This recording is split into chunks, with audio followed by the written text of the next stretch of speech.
Yo quiero invitarlos a considerar la palabra hoy día en el libro de Lucas, capítulo 2.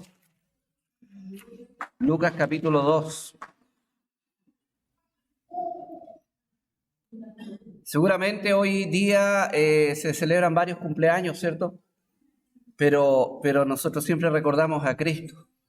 Amén. Y si bien es cierto, como decía nuestro hermano Juan Carlos, no hay certeza. O sea, no solamente no hay certeza, digamos, Cristo nunca nació un 25 de diciembre, ¿ya? No se sabe cuándo nació.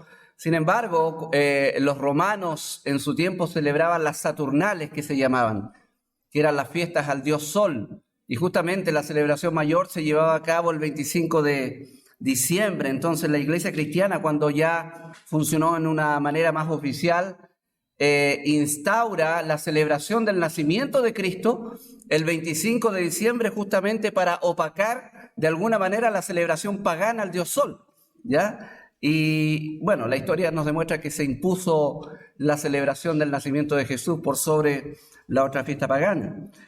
Sin embargo, nosotros entendemos que no nació ahí Jesús, pero también entendemos que es un buen tiempo para recordar la promesa hecha realidad. Esa promesa hecha desde allá del Edén, aquella promesa hecha justamente en el contexto del juicio de Dios a Satanás, que le dijo, y pondré enemistad entre ti y la mujer, entre tu simiente y la simiente suya. Esta te herirá en la cabeza y tú le herirás en el calcañar.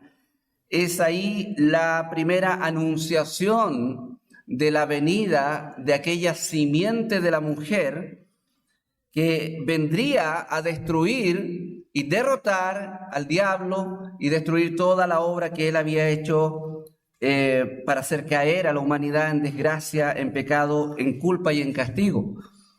Hebreos nos da cuenta de que Cristo es el que viene y destruye a la muerte, y aquel que tenía el imperio de la muerte, eso es al diablo. Entonces, desde que el hombre cayó en desgracia, desde que el hombre llegó, ¿cierto?, a experimentar la miserable vida del pecado, desde ese momento el hombre ha sido sostenido con la esperanza, con la promesa de salvación, de redención a través de un descendiente de aquella mujer.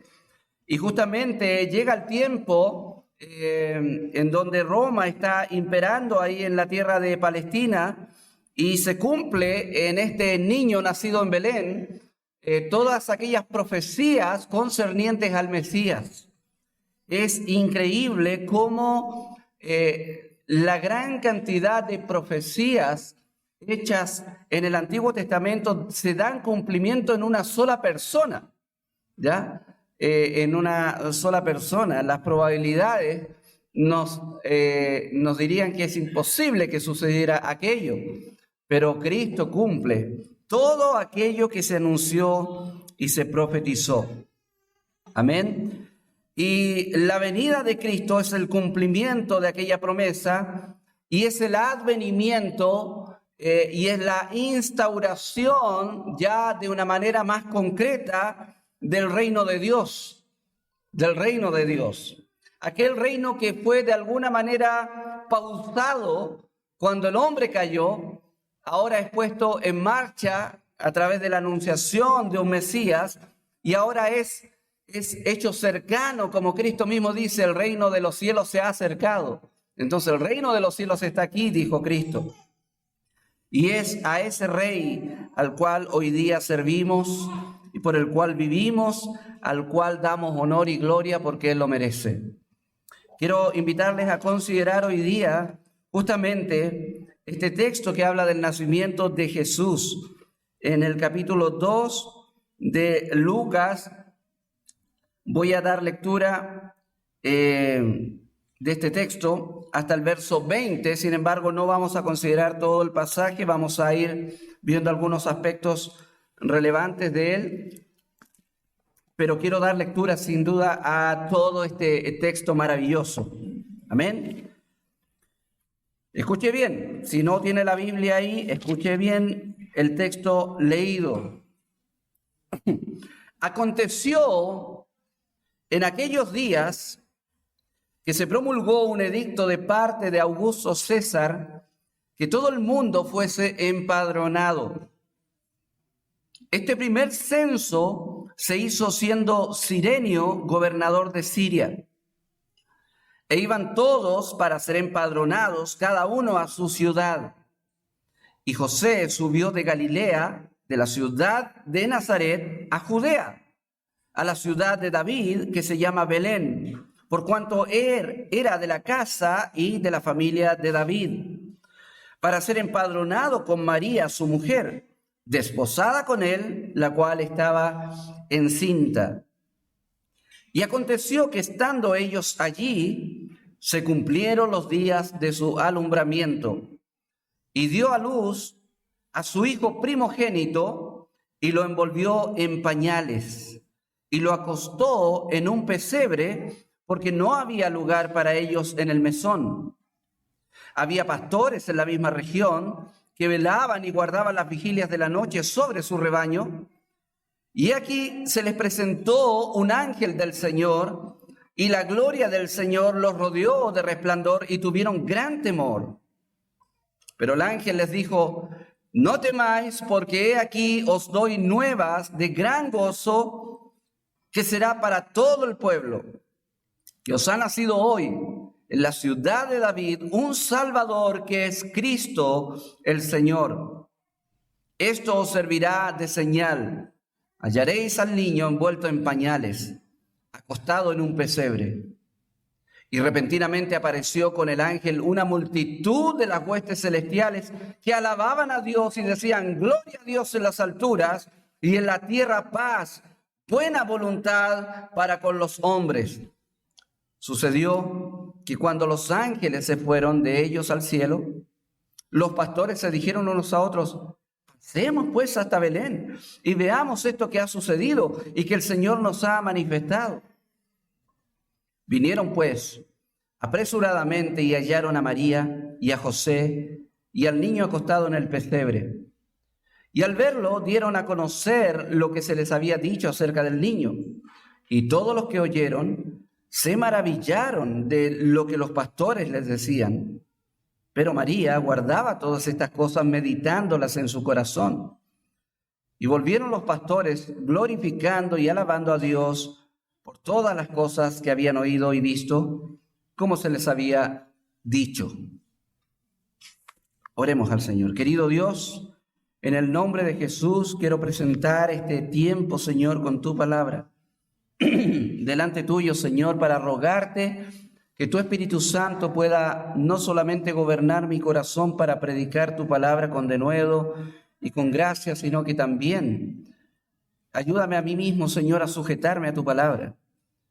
Padre amado, ayuda a los oyentes a ver a Cristo, a ver la maravillosa persona y obra de Cristo, y que cada uno de ellos que está sin Cristo pueda recibir la obra del Espíritu Santo para correr a Cristo y hacerse parte de este reino precioso, que es el reino de los cielos, Señor. Te pedimos, Padre, tu cobertura y tu gracia en este tiempo, en el nombre de Jesús. Amén. Bueno, hoy día vamos a considerar este texto bajo el tema un gran nacimiento. Amén, un gran nacimiento. Sin duda que nuestros hijos cuando nacen son un gran nacimiento para nosotros, ¿cierto? Es la alegría de nuestro hogar. Amén. Siempre cuando nace un hijo es maravilloso. Cambia todo el entorno del hogar, cambia toda la dinámica de vida de la casa.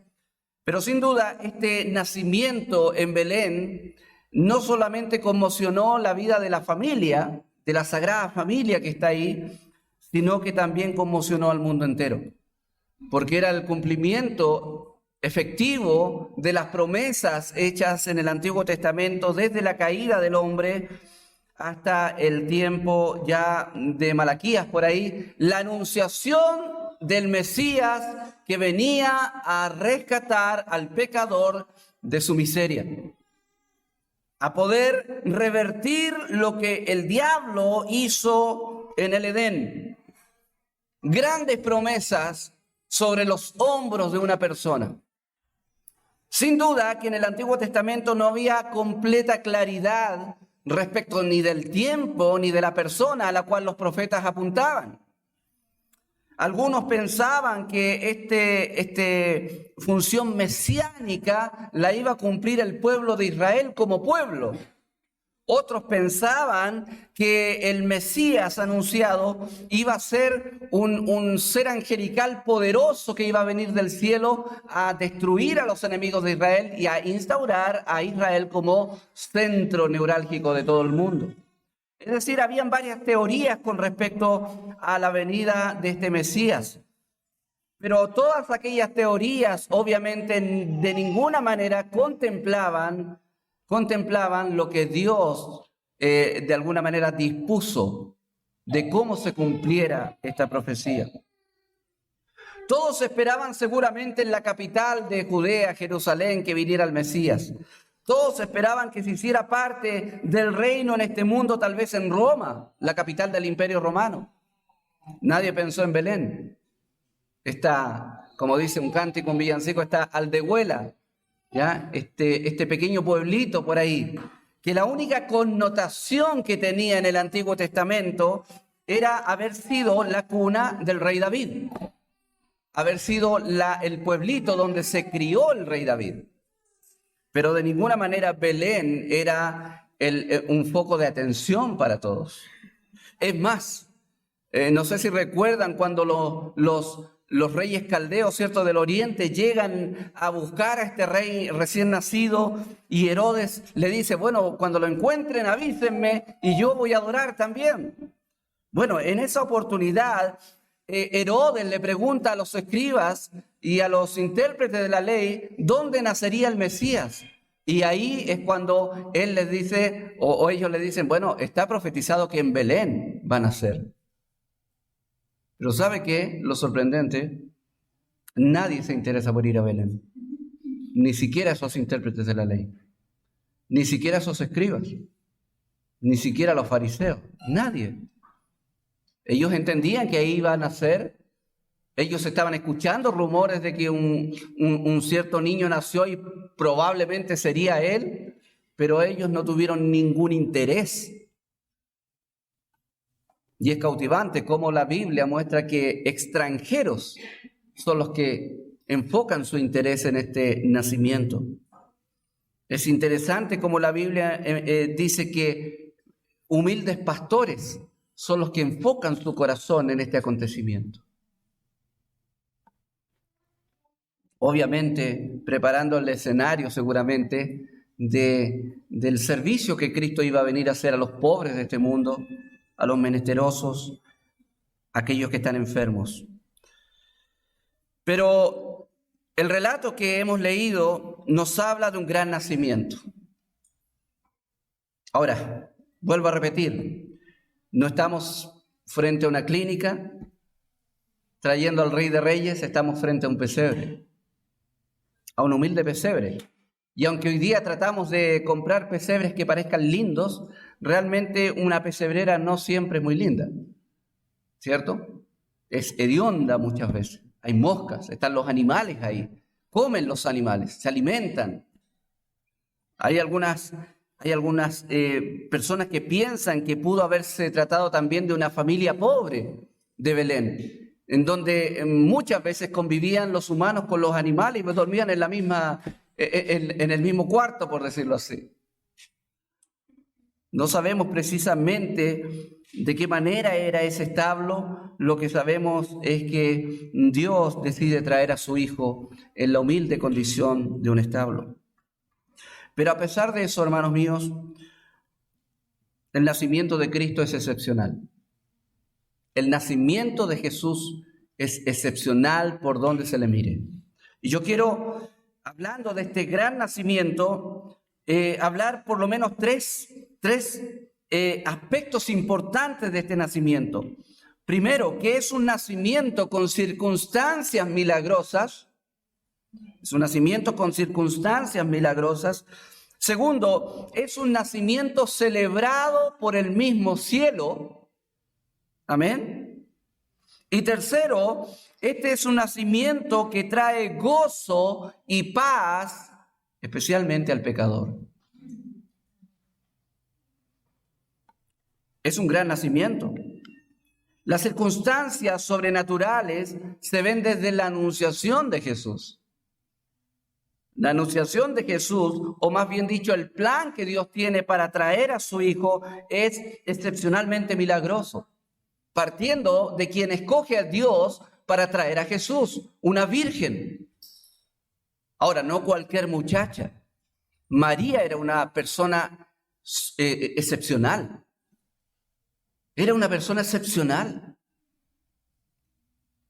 Ahora, de las mismas palabras de María, notamos que Dios no la escoge a ella por la excepcionalidad de su persona, sino que ella misma dice que la gracia de Dios ha sido la que de alguna manera ha cambiado en ella el curso de su vida, el curso de su vida.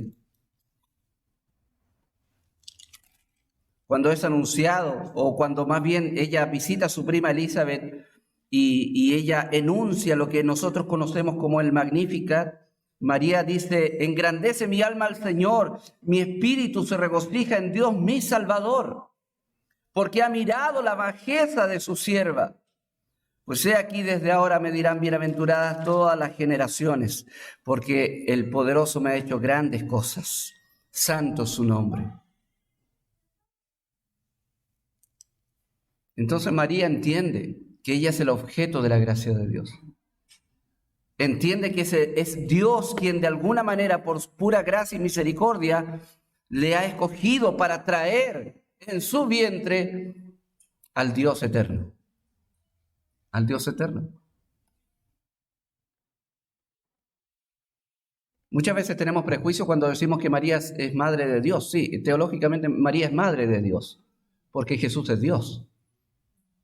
Pero no en el sentido de que Dios tiene mamá, no. Pero Dios escogió una madre para traer a Dios. Amén.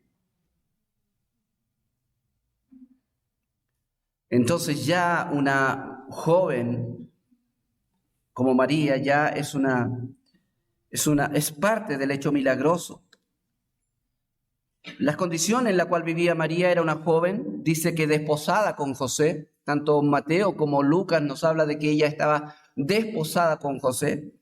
¿Qué significa que estaba desposada con José? Estaba semicasada, ¿ya? El desposorio era una relación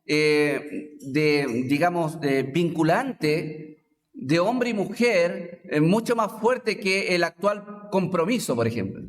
Estamos comprometidos y se ponen los anillos hoy día, ¿cierto? No, el desposorio en Israel era mucho más serio que eso.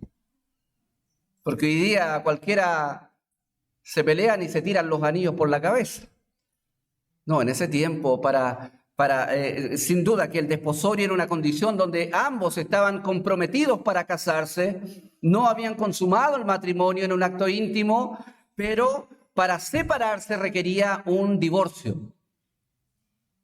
Esa es la diferencia. Era un compromiso tan fuerte que para separarse, para diluirlo, se necesitaba una carta de divorcio.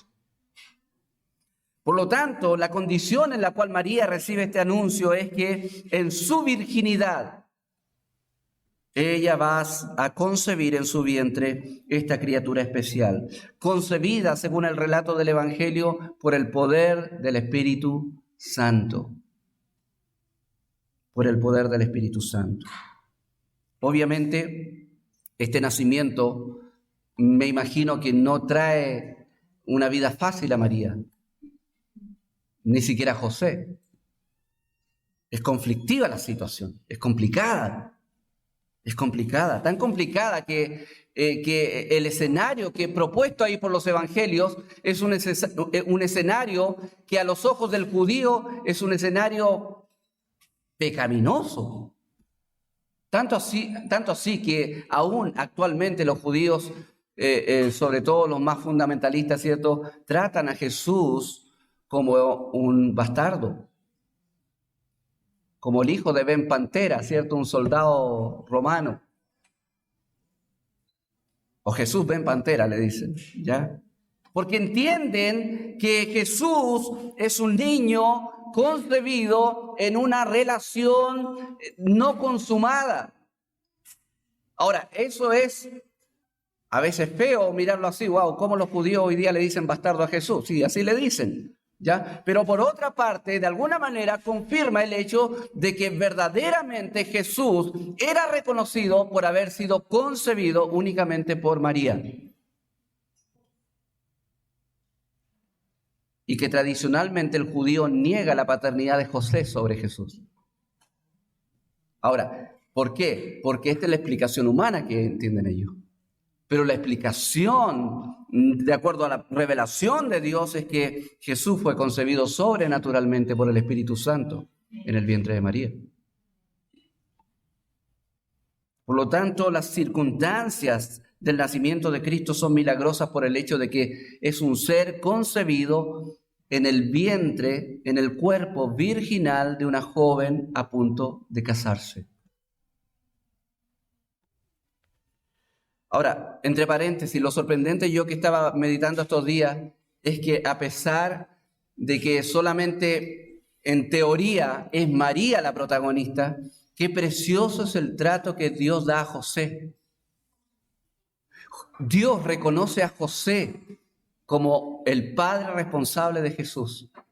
Él le avisa que huya a Egipto. Él le avisa en sueños que se haga cargo. Él le avisa que, ¿me entiende? Es con José quien trata a Dios. Y eso es precioso. Porque Dios, en este acto milagroso de concebir en el vientre de María Jesús, no por eso rompe el núcleo familiar o la buena disposición de la familia, la buena estructura de la familia. Otro hecho milagroso que rodea a este nacimiento son las circunstancias o lo que de alguna manera llamamos algunas veces la confluencia de las circunstancias. Casualmente se hizo un censo. Esa es la explicación humana. Casualmente José tuvo que viajar a Belén. No fue casualmente. Es la confluencia de las circunstancias manejadas por el Dios soberano. ¿Dónde vivía María y José? Bueno, en Nazaret, kilómetros al norte de Belén. ¿Qué razón había para ir a Belén? Ninguna. Pero la profecía dice que el Mesías ha de nacer en Belén. Entonces, ¿cómo llevamos a José a Belén? Bueno, la confluencia de las circunstancias. Estando Cirenio ahí como gobernador de Siria, de pronto Augusto César dictó una orden de hacer un censo. Allá en la capital romana, de pronto César dijo, hay que hacer un censo. No se sabe con certeza qué censo fue. Los romanos pasaban haciendo censo. Hay un gran censo por ahí en el 6 después de Cristo. Y hay grandes censos, pero a veces hacían censos tributarios que se hacían en los pueblos, en las ciudades, en las provincias. Pero uno de estos censos, o sea, todos los censos generalmente eran dispuestos por el César. Y el emperador del imperio dijo, hay que hacer un censo. No sabemos por qué, si es tributario o para saber cuánta gente hay en el imperio, pero sea cual sea la razón por la cual el rey de este mundo en ese momento hizo un censo, Dios estaba usando a él y aún a sus decisiones para llevar a cabo sus planes. Por eso la confluencia de estas circunstancias son milagrosas. Dicho sea de paso, amigo, las circunstancias en la vida no son circunstancias de la fortuna, del destino, ¿ya? De la casualidad. Desde el punto de vista bíblico, la casualidad no existe. No existe. Son disposiciones del Señor las que gatillan todo el devenir de este mundo. Son sus planes los que mueven todo el quehacer de este mundo. Aún la maldad y lo malo está dentro de toda la disposición que Dios tiene de desarrollar sus planes. Cuando Cristo murió, toda la maldad de los soldados romanos salió a flote. Cuando Cristo murió, todo el odio de los sacerdotes y religiosos judíos floreció. Cuando Cristo murió, toda la animadversión de la gente floreció y le gritaban, crucifícale. Entonces, pero toda esa maldad que nacía en el corazón pecaminoso del ser humano estaba siendo de alguna manera canalizada por Dios, usada por Dios para llevar a cabo sus planes redentores. Lo mismo acá. Una circunstancia milagrosa, entonces la confluencia de las cosas. De pronto José recibe un aviso y tiene que ir a Belén. Y no solo eso. No solo eso, dice que estando en Belén se cumplieron los días de alumbramiento. Se cumplieron ahí en Belén. ¿Casualidad? No, vuelvo a repetir, Dios disponiendo sus planes. Y eso nos recuerda a lo que el apóstol Pablo dice acerca de Cristo y de su advenimiento, que dice, cuando llegó el cumplimiento del tiempo, Dios envió a su Hijo, nacido de mujer y nacido bajo la ley. No había otra época en el mundo en la cual era más precisa y más perfecta que naciera el Mesías, sino en el día y la hora en que nació. Era perfecto. Ahora esto nos lleva también a una reflexión para nosotros, hermanos. Lo perfecto dentro de los planes de Dios no son las circunstancias mejores a veces. Lo más probable es que a todas las mamitas de aquí no les habría gustado de ninguna manera tener alguno de sus hijos en un establo, porque no son circunstancias deseables, ni esperables, ni gratas, pero era el plan de Dios. Era el plan de Dios. Eso nos ayuda a entender una cosa, de qué manera tú recibes las circunstancias no gratas en tu vida. ¿Tú piensas que el plan de Dios tiene que ver con circunstancias perfectas? ¿Con una bonanza a tu alrededor? No. A veces las coyunturas más grandes que tenemos en la vida son la voluntad de Dios para lograr sus propósitos.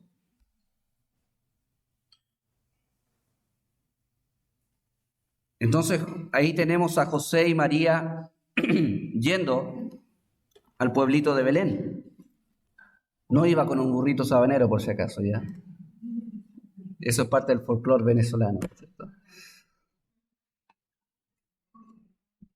Y no estaba la rondallita tocando ahí, ¿cierto? No, eso es folclore.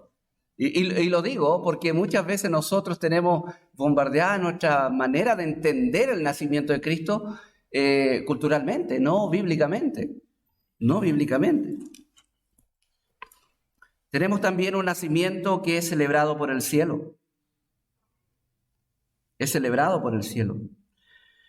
Se cumplieron los días de su alumbramiento, dio a luz María su primogénito. ¿Qué significa primogénito?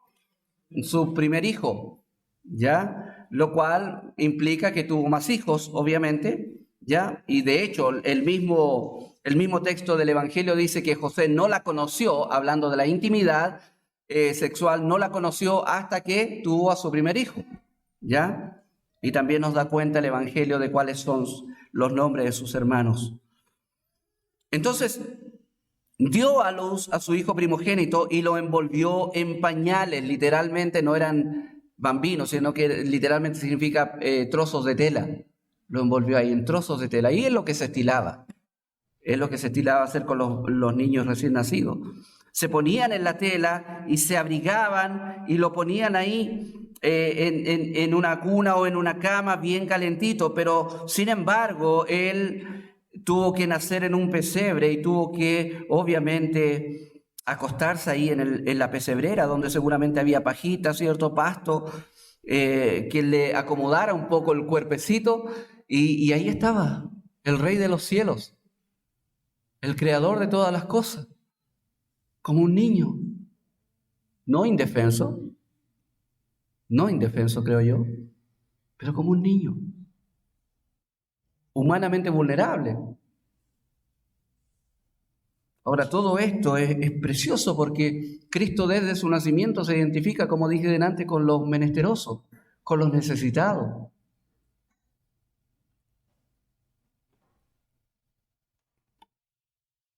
Dice que había pastores, y aquí vamos a ver un nacimiento celebrado por el cielo. Había pastores en la misma región que velaban y que guardaban las vigilias de la noche sobre su rebaño. Estos pastores estaban ahí en la noche cuidando rebaños.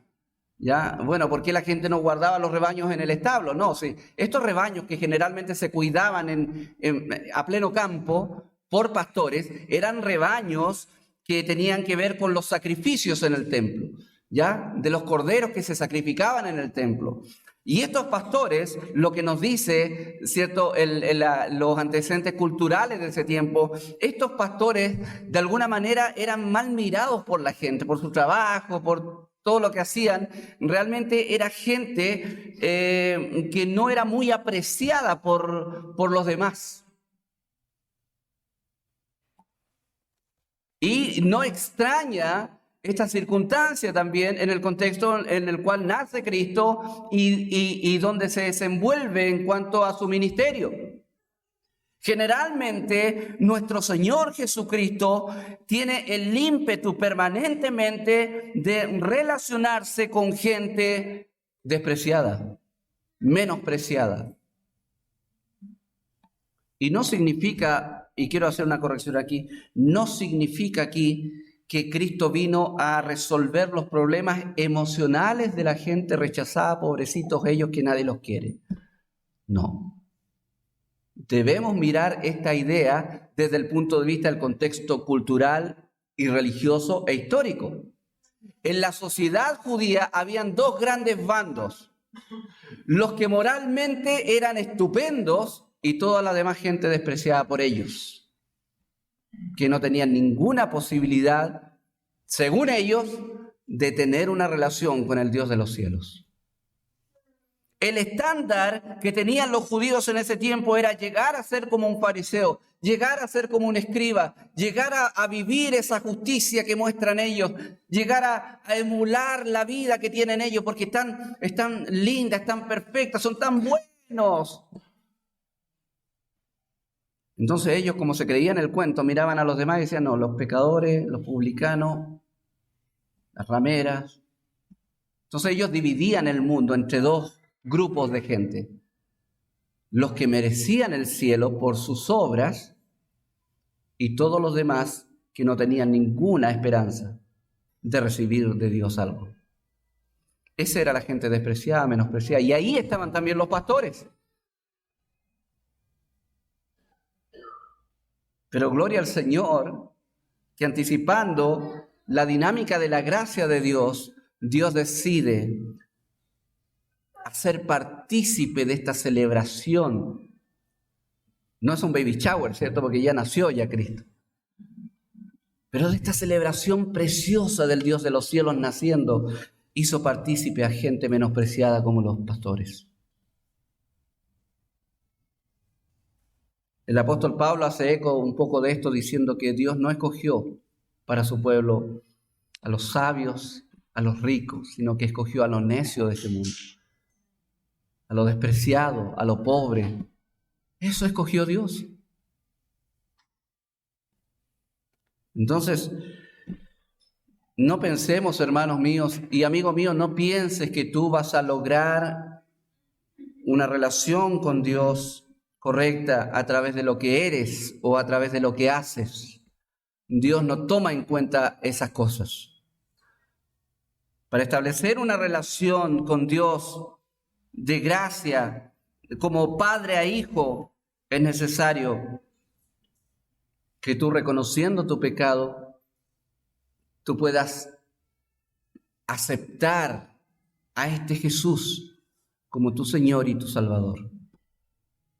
A reconocer que Él vino a este mundo no a dar ejemplo de cómo ser buena persona, no a ser un milagrero, no a ser un sanador, no a hacer trabajo social.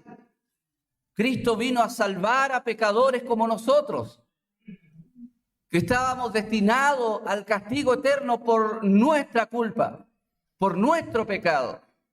Pero Dios en su amor, Él envió a su Hijo Jesucristo. Cristo es un regalo, amén.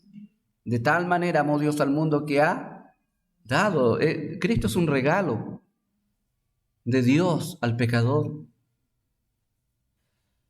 Entonces, hay un nacimiento celebrado por el cielo aquí. Estos pastores estaban ahí en la noche y de pronto se le presentó un ángel del Señor y la gloria del Señor, que gloria significa una luminosidad potente, les rodeó de resplandor y tuvieron gran temor.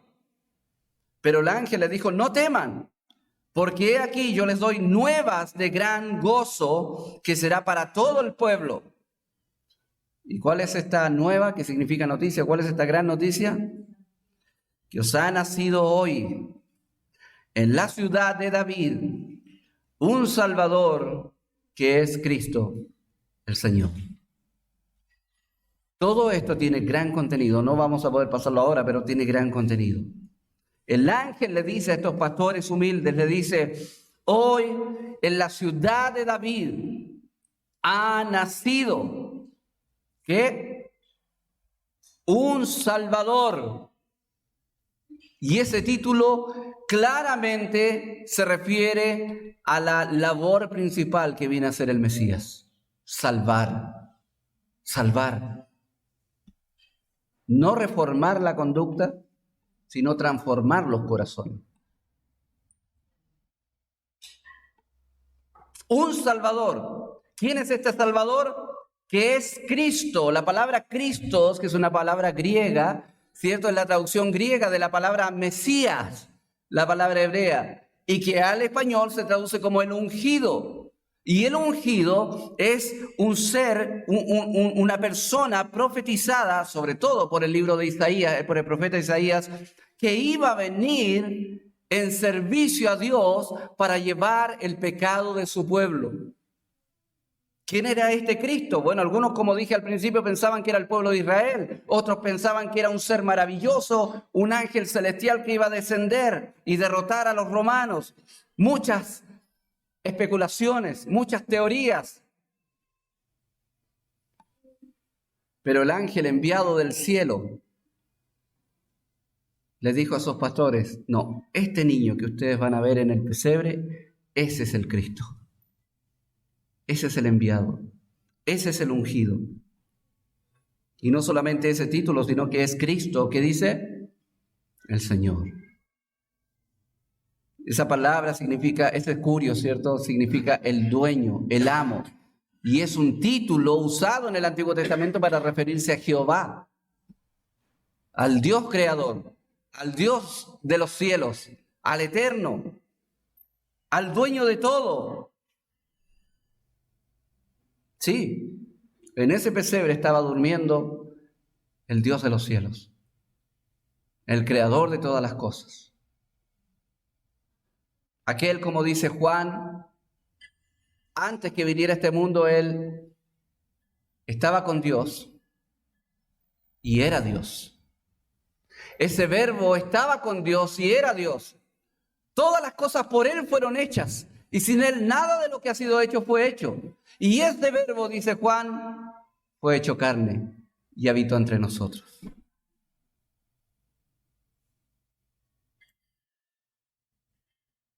Esto servirá de señal: hallaréis a un niño envuelto en pañales, acostado en un pesebre. Y repentinamente, en ese momento, apareció con el ángel una multitud de huestes celestiales que alababan a Dios y decían: tremendo culto ahí, ¿cierto? Un culto de recibimiento al Mesías. ¿Y qué decían estas huestes espirituales? ¿Cómo alababan a Dios? Gloria a Dios en las alturas y en la tierra paz, buena voluntad para con los hombres. No dice como generalmente dicen las tarjetas, ¿cierto? Y paz a los hombres de buena voluntad, dice. No. El texto original no precisa que los hombres tienen buena voluntad. La buena voluntad es de Dios para los hombres. De hecho, literalmente el pasaje aquí en su texto original dice que la buena voluntad es de Dios para los hombres que en Él se agradan, o que son de su agrado, o que son de su complacencia. Entonces, hay dos cosas que están pasando en este momento según la alabanza de los ángeles. En el cielo Dios está recibiendo gloria y en la tierra los hombres están recibiendo paz. Aquella paz que solamente trae Cristo. Porque dice Pablo, justificados pues por la fe, tenemos paz para con Dios, por medio de nuestro Señor Jesucristo. No existe la paz con Dios sino solamente por medio de nuestro Señor Jesucristo. Porque no hay otro nombre bajo el cielo dado a los hombres en quien podamos ser salvos. Porque hay un solo Dios y de la misma manera, dice la Biblia, hay un solo mediador entre Dios y los hombres, Jesucristo hombre. Y Jesucristo mismo dijo, yo soy el camino. Entonces es este camino. En el Antiguo Testamento, Isaías, profetizando de la venida del Mesías, dice que sus títulos van a ser Padre eterno, príncipe de paz. La paz es parte de la misión que Cristo trae. Pero no esta paz mundial que todos sueñan, ¿cierto? El sueño de la humanidad. La ilusión del hombre pecador, tener paz en el mundo. Es una ilusión.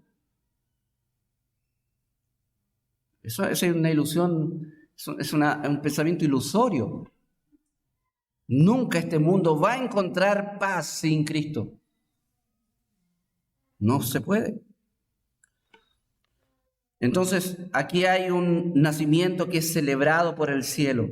Y la celebración de estos ángeles y la celebración del cielo es para nosotros también un ejemplo de qué manera y por qué causa nosotros debemos adorar a Dios y adorar a Cristo.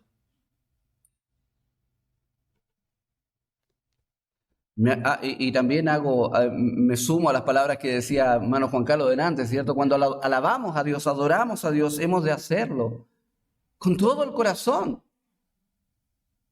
Está bien, tal vez no tenemos las voces como estos ángeles, ¿cierto? No. Pero hermano, debemos convencernos de algo de una vez por todas. Es nuestro corazón el enfoque de Dios. No tus habilidades, no tus aptitudes, no tus logros, no tus capacidades. No, es tu corazón el enfoque de Dios. Es tu corazón el que Dios quiere transformar a través del Evangelio. Es tu corazón el que Dios quiere impactar a través de la santidad, de la santificación. Es nuestro corazón el enfoque de Dios. No el exterior, aunque el exterior es importante, pero el exterior va a mostrar el fruto y la consecuencia de lo que Dios está haciendo en tu interior.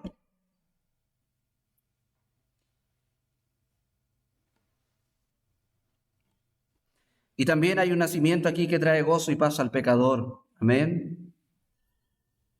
Dice verso 10. Estas nuevas de gran gozo son para todo el pueblo, pero note que son nuevas, que significa noticias de gran gozo.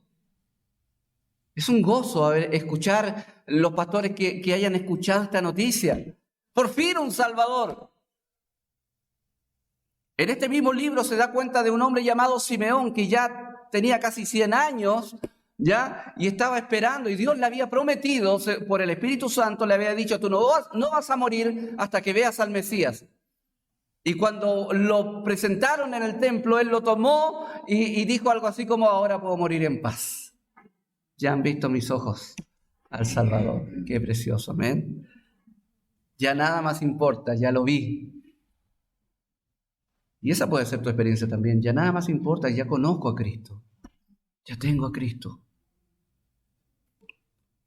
Pero es algo que trae gozo. Es algo que trae gozo. Mire, ahí Zacarías también hablando, el papá de Juan el Bautista, y adorando. ¿Y en qué enfoca su adoración? No en Juan, el hijo que le nació, sino en Cristo. Están todos gozosos. María, en su Magnífica, dice, engrandece mi alma al Señor, mi espíritu se regocija en Dios, mi Salvador. Todos alegres porque nace Cristo. Hermano, ¿por qué tú vives amargado entonces? Si Cristo es la fuente del gozo. ¿Por qué te permites vivir en amargura si tienes al Cristo, que es la fuente del gozo más sublime y más verdadero que un ser humano puede vivir? Arrepiéntete de ese pecado de amargura y gózate en Cristo. Alégrate en el Señor. Pero no solamente son nuevas de gran gozo, sino que son nuevas que traen paz. Y ahí mismo dicen los ángeles, mientras Dios recibe gloria a las alturas por este evento, dice que en la tierra Dios tiene una disposición de dar paz por su buena voluntad a los hombres. Ahora, ¿qué paz es esta? ¿La paz que anula toda angustia en tu vida? No. ¿La paz que saca toda circunstancia adversa en tu vida? No. ¿La paz que te ayuda a vivir con todo el afán y la ansiedad que tienes? No. La paz de la cual habla aquí los ángeles, que es traída por Cristo y dispuesta por Dios para los hombres, es aquella paz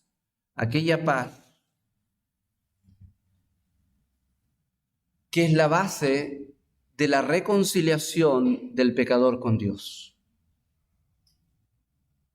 La palabra del Señor nos dice que nosotros como pecadores estamos destituidos de la gloria de Dios. Que como pecador tú estás no solamente lejos de Dios, sino que imposibilitado de acercarte a Dios. Y la culpa que trae el pecado en ti y la consecuencia del castigo eterno hacen necesario que tú estés en paz con Dios. Tú te vas a ir al infierno por una sola razón, porque tú no estás en paz con Dios. ¿Y cómo entonces logro apaciguar a este Dios airado con el pecado mío? ¿Cómo la ira de Dios puede apaciguarse? ¿Podré apaciguar mi ira, su ira, con mis obras? No. ¿Con mis buenas intenciones? No. ¿Con mi religiosidad? No. De hecho, tú no necesitas apaciguar la ira de Dios. Hay alguien que lo hizo ya en la cruz del Calvario. Él bebió toda la copa de la ira de Dios. Cristo recibió toda la ira del castigo. Y dice la Biblia en Isaías capítulo 53, hablando de este Mesías, dice que el castigo de nuestra paz fue sobre él. Y por su llaga fuimos todos nosotros curados.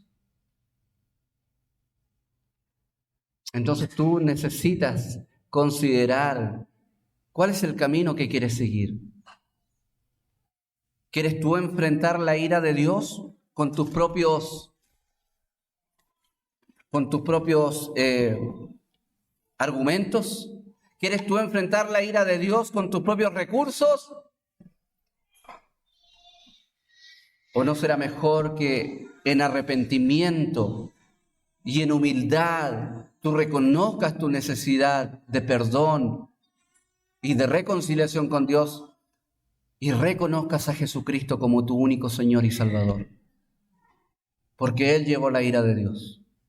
Ese niño que nació en Belén nació para llevar sobre sus hombros la ira de Dios y para hacer posible el perdón y la salvación de todo aquel que cree en Él.